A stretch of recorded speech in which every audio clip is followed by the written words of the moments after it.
하나님의 뜻 그 영광 찬송합니다. 에베소서 1장 1절에서 6절 말씀 함께합니다. 바울입니다. 하나님의 뜻을 따라된 그리스도 예수님의 사도입니다. 에페소스에 있는 성도들이여 그리스도 예수님을 믿는 분들에게 이 편지를 보냅니다. 은혜와 평화가 여러분에게 하나님 우리 아버지와 주 예수 그리스도께로부터 내리기를 빕니다. 찬양 받으시기를 빕니다. 하나님이시요 우리 주 예수 그리스도의 아버지께서는 그분은 그리스도 안에서 하늘에 속한 온갖 영적인 복으로 우리에게 복 주시는 분이십니다. 그분 하나님이 세상의 기초를 놓으시기 전에 그리스도 안에서 우리를 선택하셨으니 말입니다. 우리가 그분 앞에서 거룩하고 흠잡힐 데 없게 하시려고요. 사랑 안에서. 하나님은 미리 정하시기를 예수 그리스도를 통하여 우리를 하나님의 자녀로 삼기로 하신 것입니다. 하나님이 기뻐하시는 뜻에 따른 것이지요. 우리가 하나님의 은혜의 영광을 찬양하도록 하시기 위해서였습니다. 그 은혜는 사랑하시는 아들 안에서 우리에게 그냥 베푸신 것입니다. 아멘. 나라에 중요한 선거가 있습니다. 문득 생각해 보면은 지금 이 나라에 온통 사람의 의지, 사람의 생각, 사람의 뜻, 정말 사람의 생각과 의지와 뜻이 난무하고 있는 상황은 아닌가 그렇게 생각됩니다. 우리는 당연히 예수님을 구주로 영접했잖아요. 모든 예수 믿는 성도들은 중심을 잘 잡아야겠습니다. 예수님이 주님이시며 구원자이십니다. 사사기 말씀을 배운 우리들은 또한 중심을 잡을 수 있습니다. 어떤 지도자가 세워져도 내가 선택했어도 그냥 죄인이라는 것을, 하나님 아버지 앞에 죄인이라는 것을 내가 선택했으니까 의인이며 내가 선택하지 않는 사람만 나쁘다가 아니라 하나님 한 분만 구원자고 하나님 앞에서는 모두가 죄인이라는 이 사실을 우리가 중심에 지킨 상태에서 선거에 임해야 할 것입니다. 모든 것은 다 하나님의 뜻대로 되어야 하는데 각자가 생각하는 하나님의 뜻의 정의가 다를 것이고 성경이 말하는 하나님의 정의가 또 따로 있습니다. 특별히 에베소서에는 하나님의 뜻이라는 말이 5번 또는 6번 나옵니다. 그러니까 에베소서가 말하는 하나님의 뜻이 무엇인지 우리가 당연히 살펴봐야겠죠. 그러면 하나님의 뜻을 조금 더 쉽게 풀어서 다른 말로 하나님의 계획이라고 할 수 있습니다. 또는 하나님의 선하신 의도라고 할 수 있습니다. 에베소서가 말하는 하나님의 그 뜻은 구원에 대한 이야기입니다. 하나님의 구원이죠. 죄에서 우리를 구원하여 하나님의 백성 되게 하는 것이 에베소서가 말하는 하나님의 뜻의 중심입니다. 우리는 지금 하나님의 뜻하면 온통 어떤 정치 지도자가 세우는 것에 혈안이 되어 있겠지만 최소한 에베소서가 말하는 하나님의 뜻은 구원에 대한 이야기입니다. 예수님의 공생애를 봐도 그렇습니다. 예수님의 공생애 기간 동안 예수님의 제자들과 유대인들은 정치적인 메시아를 원했다는 거 아십니까? 그 기대를 예수님께서는 무참히 저버리셨습니다. 죄인으로 십자가에서 그냥 죽으셨습니다. 그게 하나님의 뜻이었습니다. 가장 중심이 되는 그 뜻. 성령이 강림하고 교회 공동체가 탄생했습니다. 복음의 결과이죠. 자, 이 교회 공동체의 사명은 그러면 무엇이었을까요? 예수 믿는 사람들을 규합해서 로마 제국의 반란 운동을 일으키는 정치적인 신앙 공동체였을까요? 전혀 그렇지는 않습니다. 우리가 사도행전을 읽어봐도 서신서를 읽어봐도 로마 제국과 싸워서 이기라고 정치적인 정복을 시도하라는 말씀은 그냥 하나도 없습니다. 그러니까 복음서도 그렇고 사도행전도 그렇고 서신서도 그렇고 거기서 말한 하나님의 뜻은 어떤 정치적인 목적과 그렇게 연결짓지는 않았습니다. 구원입니다. 성도들은 젊음이 다 지나가고 삶의 최전선, 그 현역에서 물러난 상태, 그 은퇴 뒤에 어떠한 삶을 꿈꾸십니까? 우리 가족들은 알고 있어요. 조금 부끄럽게도. 제가 간혹 가다가 안동에 있는 산자락, 낙동강이 내려다 보이는 그 산자락 로드뷰 또는 위성사진 보는 것을 정말 좋아합니다. 로드뷰를 통해서 전망을 보면은 강이 흐르는 것이 보이고 뒤에 산이 보입니다. 거기 땅이 나왔나 집이 나왔나 시세가 얼마일까 살펴본 적도 있습니다. 대충 어떤 노후를 꿈꾸는지 아시겠죠? 그냥 우리는 거실 창밖으로 흐르는 강물과 뛰어난 경치를 바라보면서 소파에 앉아서 커피를 마시면서 성경을 읽거나 묵상하는 그런 노후를 꿈꿉니다. 꿈꾸지 않습니까? 묵상과 기도와 운동을 통하여 건강한 영혼과 몸으로 하나님을 예배하면서 노후를 보내는 그런 기대를 가져봅니다. 노후비는 걱정 일단 없어야 되겠고, 자녀들은 제때에 다 가정을 꾸려야만 되겠고, 손주들이 잘 커가는 모습만 보면서 노후를 보내는 것, 그런 노후를 소망하는 마음으로 어디에 집을 지으면 될까? 수도권은 비싸니까. 그래서 제 고향 강자락에 그 위성사진과 로드뷰를 정말 자주 봅니다. 마음이 허할 때마다 수십 번은 더 봅니다. 그러면은 어떤 인생을 살아야 과연 성공적인 노후를 보낼 수 있을까? 에베소서를 쓴 바울은 과연 그런 노후를 살았을까? 바울 자신은 자기 자신에 대해서 소개할 때 죄인 중에서도 최악의 인물이라고 스스로를 소개했지만 우리가 바울을 볼 때에는 평가는 다릅니다. 우리는 바울을 실패자로 보진 않잖아요. 그는 목숨 바쳐서 하나님의 뜻을 수행한 사람입니다. 누가 봐도 바울은 실패자가 아닙니다. 하나님의 뜻 안에 있어서만큼은 복음 전하다가 그는 순교를 했습니다. 그는 진정 하나님의 뜻을 위하여 평생의 삶을 바쳤다고 볼 수 있죠. 자, 하나님의 뜻을 따라서 사도가 되어서 그 뜻에 성공한 바울의 노후는 과연 어떠했을까? 지금 60을 가지고 아마 노인이라고 하고 어버이날 꽃 따라드리면 정말 싫어할 겁니다. 교회 나가면서 가슴속에 달려있던 꽃을 다 빼어서 속주머니에 다 넣어버립니다. 2000년 전에는 60만 넘어도 당연히 노인이겠죠. 평균 수명이 지금이랑 차원이 달랐습니다. 지금은 60대도 중년이라고 이야기할 수 있지만 2000년 전에는 60이 넘으면 노인인데 60 넘은 바울입니다. 그는 30 몇 년 더 전에 갑작스럽게 예수님을 만났습니다.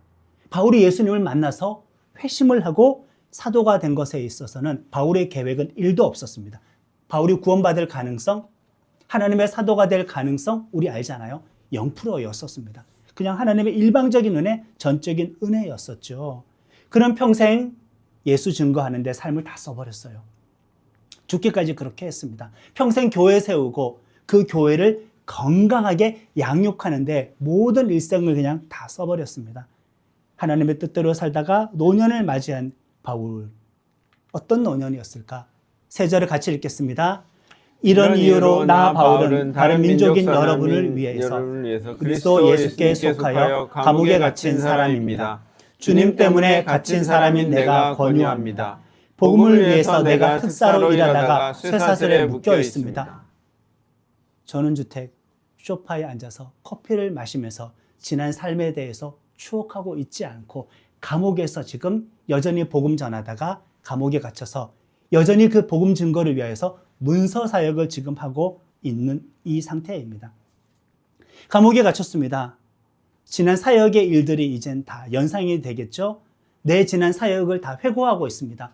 그럼 이 교인 떠오르고 저 교회가 떠오를 것 아니겠어요? 당장 내 몸으로 갈 수는 없지만 편지로라도 써서 글로라도 써서 그들이 받아들였던 그 복음이 얼마나 신비롭고 감격스러운 것인지 그들이 엄청난 은혜를 지금 현재 누리고 있는지 알게 하고 싶어서 에베소 교인들을 향하여 지금 이 편지를 썼습니다.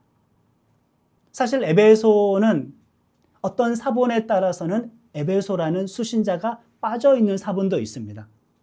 상당수의 많은 학자들이 에베소서에 그 에베소라는 단어가 없는 것에 오히려 많이 동의를 합니다. 그 말은 무슨 의미냐? 에베소서는 한 교회만을 읽도록 쓰기에는 한 교회만을 읽도록 전달하기에는 내용이 너무나 신비롭고 오묘하고 엄청난 하나님의 복음의 비밀들이 농축이 되어 있기 때문에 이거는 그냥 한 교회를 위한 편지 차원이 아니다. 에베소 교회를 위시해서 그 주변에 있는 모든 교회와 모든 성도들이 읽으라는 목적으로 쓴 공동서신이다. 회람서신이다. 그런 의미에서 에베소서에서 수신자 에베소가 빠진 사본들도 많이 있는데 우리는 그냥 에베소서라고 불러도 됩니다. 그러나 모든 교인들을 위한 그 책이다. 구원에 대한 심오한 말씀을 요약해서 썼습니다. 로마서와 그냥 양대산맥이라고 할 수가 있어요. 편지 형식이긴 한데 소논문이라고 제가 표현했죠. 말씀 준비하다가 많은 벽에 부딪혔습니다. 감동이 살아나지를 않고 하는 어려움이 있어서 참 많이 힘들었습니다. 감옥이라는 조건과 상황을 한번 생각해 보시기를 바랍니다. 이제 내가 할 만큼 다 했다. 내 나이 60을 넘어섰고 몇 년 안 있으면 사도 바울 죽게 되거든요. 이제 할 만큼 다 했으니까 감옥이라는 상황에서는 더 이상 어떤 일을 하려고 하지 않았겠죠. 모든 사람들이. 사명을 내려놓을 때 되지 않았을까요? 어떤 의지가 한풀 꺾일 때가 되지 않았을까요? 젊었을 때 어떤 열정이라는 것이 식을 시점이 되지 않았을까요? 근데 바울은 사도행전을 우리가 봐서 알다시피 그런 적은 한순간도 없었다. 그는 감옥 안에서도 여전히 하나님의 뜻 안에 머물고 있다. 바울 지금 어디에 있다? 감옥 안에. 아니다. 하나님의 뜻 안에 여전히 머물고 있다. 우리는 때와 상황 때문에 안 된다라는 그런 핑계의 전문가이지만은 바울은 때를 어떤지 못 어떤지 하나님의 복음을 전하는 일에 삶을 다 바쳤습니다. 그렇습니다. 에베소서는 감옥에서 쓴 옥중 서신입니다. 본문 안에도 3번이나 본인이 지금 감옥에 갇혀 있다라고 말을 하고 있죠. 아마 여러분들이 에베소서를 읽어보셨을 수도 있고 읽게 될 텐데 전혀 우울하지가 않습니다. 어떤 불행한 저자의 상태는 하나도 느껴지지 않습니다. 바울은 편지 머릿말에 자기 자신을 하나님의 뜻으로 사도가 되었다고 이미 소개를 했죠. 하나님의 뜻으로 사도가 됐다라고 소개할 수밖에 없는 이유는 바울 스스로 하나님을 믿는 의지가 전혀 없었기 때문이었죠. 자, 그런 말씀 우리들에게 고스란히 한번 적용을 해서 형제님이, 우리 자매님이 우리가 예수님을 믿게 될 확률, 우리가 교회 공동체의 일원이 될 확률, 그 가능성은 과연 얼마였겠습니까? 하나님의 뜻으로 된 것이면은 내 뜻은 전혀 없었다는 것이니 이것도 바울과 마찬가지입니다. 제로였었습니다. 엄청나게 은혜 받은 사람은 저기 부잣집에 있는 누군가일 것 같은데 다 여기에 지금 다 앉아 있는 사람들입니다. 우리는 하나님의 엄청난 은혜를 받은 사람들입니다. 내가 하나님을 선택한 적 한 번도 없습니다. 하나님께서 우리를 선택하셨습니다. 그러니 이 모든 것은 하나님의 영원한 계획이며 예정이기 때문에 온 우주의 축복이 여러분들에게 연결이 다 되어 있습니다. 온 우주의 축복이 나에게 영원전부터 영원까지의 그 영원이라는 시간도 우리들과 연결이 되어 있습니다. 과연 누가 이 신비를 깨달을 수 있겠습니까? 바울은 인간의 공로와 수고 전혀 없었고 자기 자신에 대한 업적과 자랑을 하지도 않았습니다. 하나님의 뜻으로 사도가 되었기 때문입니다. 감옥에서 지난 사역을 이제 회상해 봅니다. 자, 회상을 하는 입장에서 이미 예수님을 영접해서 신앙생활하고 있는 성도들에게 편지를 쓴다면 아직이라는 관점에서 쓰겠습니까? 이미라는 관점에서 쓰겠습니까? 바울의 나이를 생각해보고 감옥에서 지난 사역을 회상하면서 이미 예수 믿고 신앙생활 잘하고 있는 성도들에게 편지를 쓴다고 한다면은 너희들 구원 받을지 몰라, 구원 받게 될 거야, 아직 이루어진 거 아니야, 이런 관점에서 쓰는 것이 아니라 너희들은 이미 복음 영접했어, 너희들 이미 예수님 받아들였어, 그 결과가 너희들이야, 그 결과가 너희의 교회야, 너희들의 구원은 이미 진행이 되었고 이미 이루어졌어 라는 이미의 관점에서 이 에베소서를 썼습니다. 좀 어려운 말로. 그래서 에베소서를 읽으면은 기다리는 종말론, 기다리는 구원이 아니라 실현된 종말론, 이루어진 구원 관점에서 이 말씀을 썼기 때문에 더 감동이 되고 마음이 참 편안해지고 은혜가 흘러 넘치게 됩니다.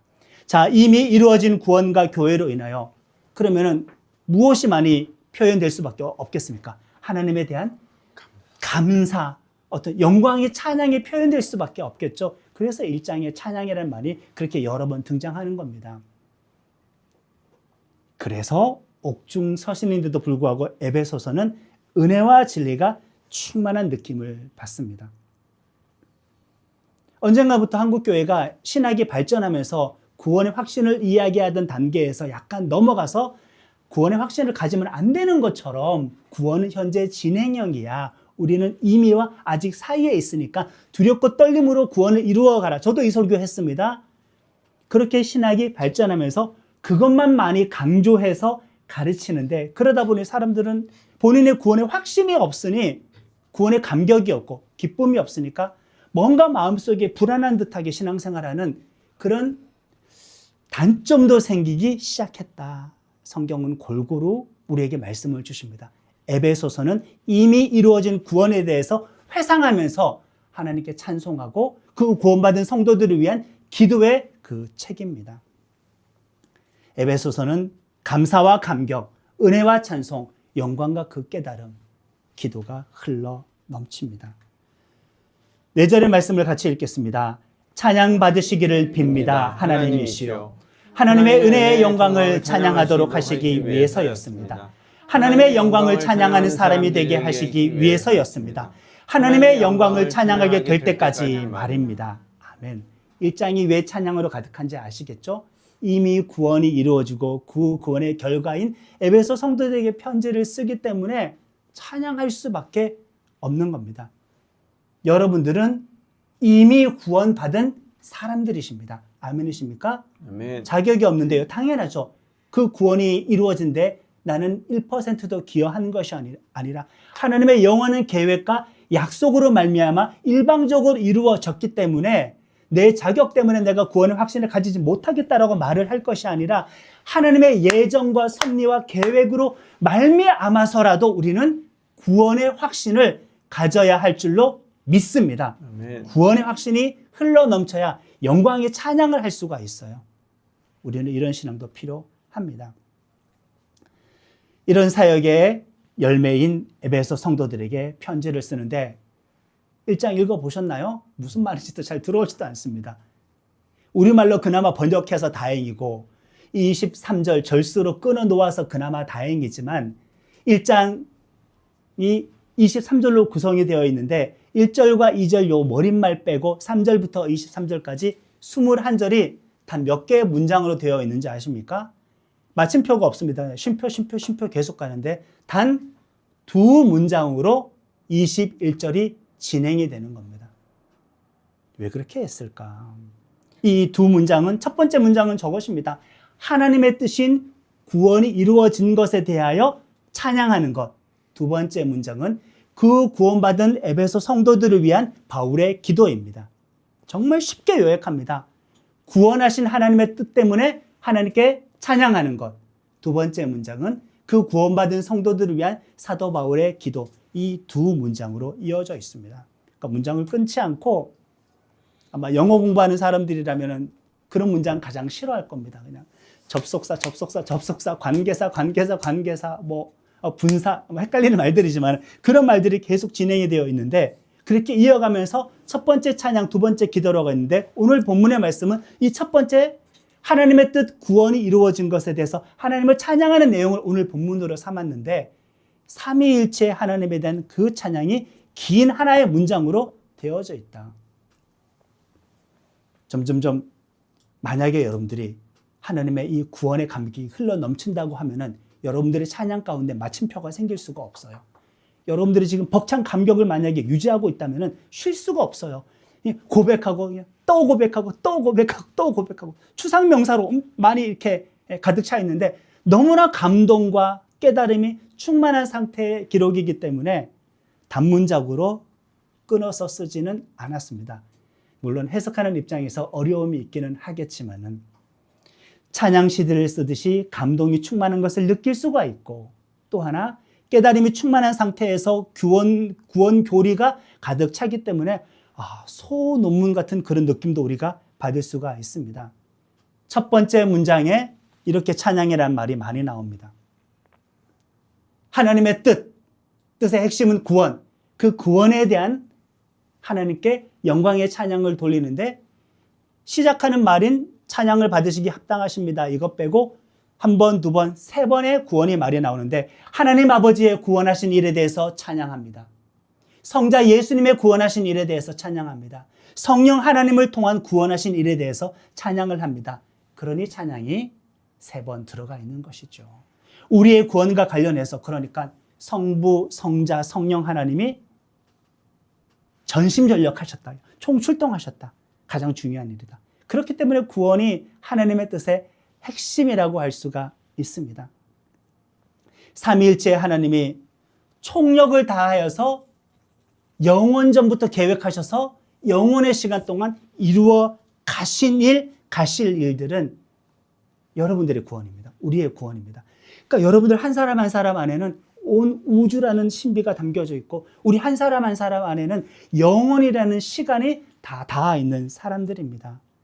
삼위일체 하나님께 그러니 세 번의 찬양, 완벽한 찬양, 온전한 예배를 드릴 수밖에 없습니다. 그렇다면은 성부, 성자, 성령께서 차례로 하나님의 구원을 위하여 과연 무슨 일을 하셨기에 성부, 성자, 성령님이 등장하시고 영광 찬양이 세 번이나 등장하는 걸까?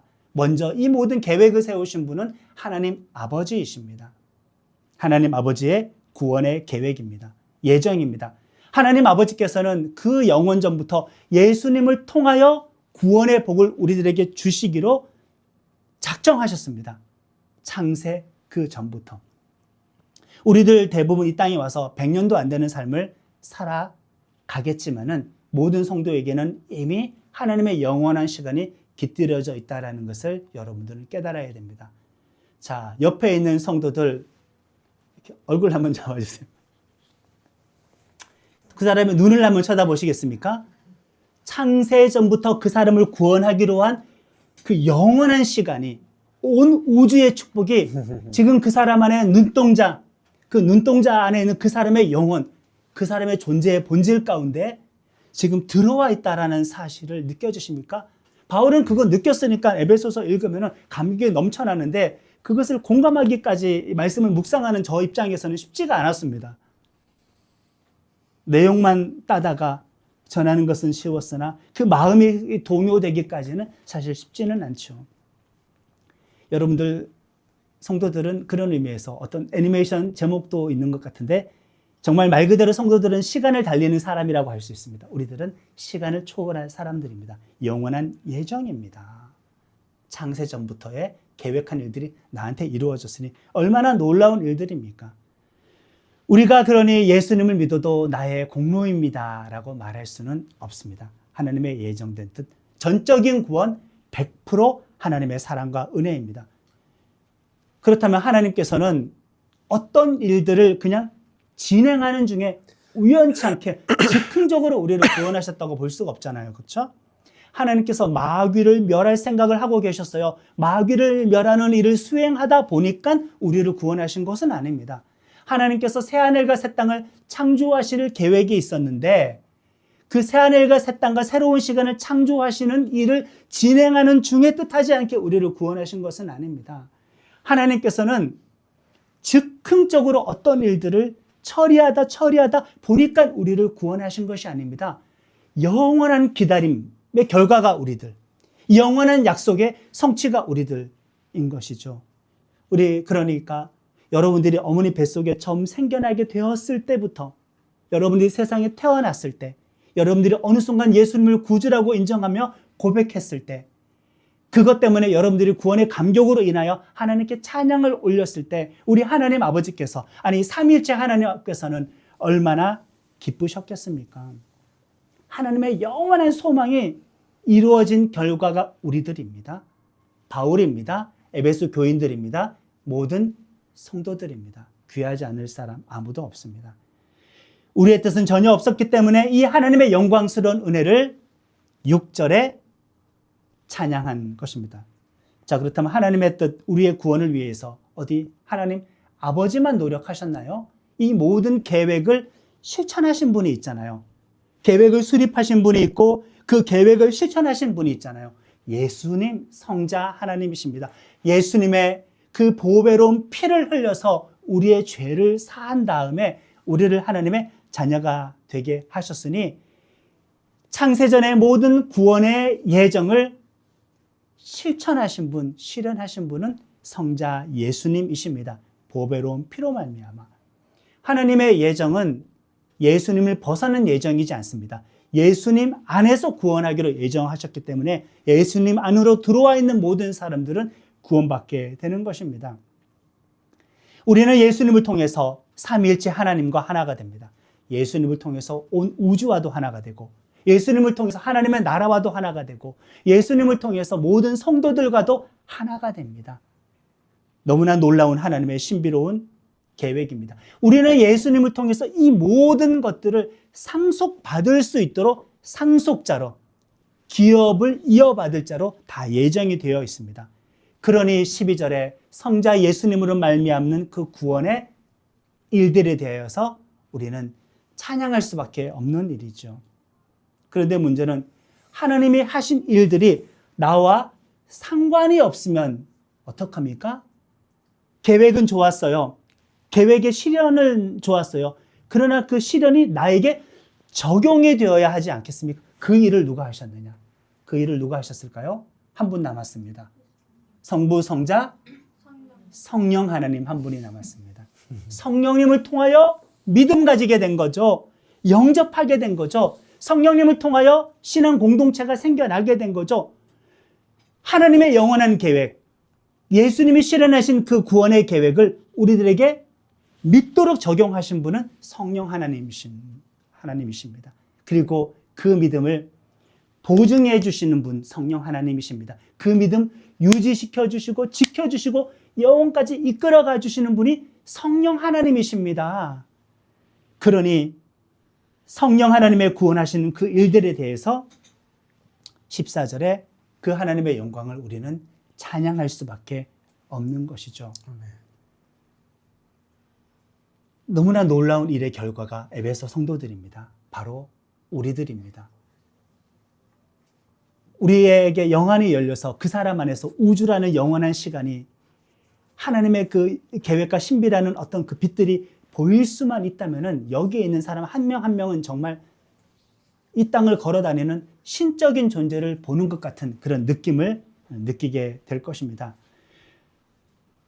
바울은 비록 감옥 안에 있었지만은 이런 모든 것들을 깨달았고 그것을 전했고 그 믿음의 결과가 에베소 성도들이었기 때문에 에베소서는 옥중서신임에도 불구하고 우울하지가 않습니다. 신비감이 넘칩니다. 찬양이 넘치고 그냥 감격이 넘칩니다. 하나님의 뜻 앞에 영광의 찬양을 드릴 수밖에 없습니다. 찬양할 이유 충분합니다. 자, 에베소서의 관점은 아직이라고요? 임이라고요? 이미 그 일이 나에게 이루어졌다고요. 이미. 이제 구원의 확신을 한번 우리가 좀 더 이야기해 보자고요. 우리는 확신을 가져도 됩니다.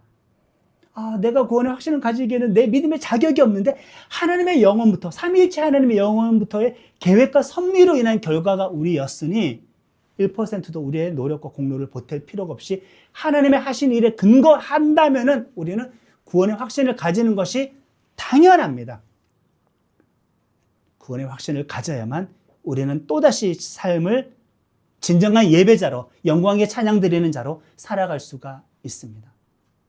아직이지만 에베소서는 이미 이루어진 일을 이렇게 말을 하고 있습니다. 사람이 꽃보다 아름답다라는 가사가 있죠. 그 이상입니다. 우리는 온 우주와 영원의 시간보다 아름답고 영광스러운 존재입니다. 성령께서 역사하셔서 예수님의 피로 인한 죄사함의 은혜를 입고 하나님 아버지의 영원한 계획과 예정과 선택에 머무는 성도와 교회가 되기를 예수님의 이름으로 축원합니다. 아멘.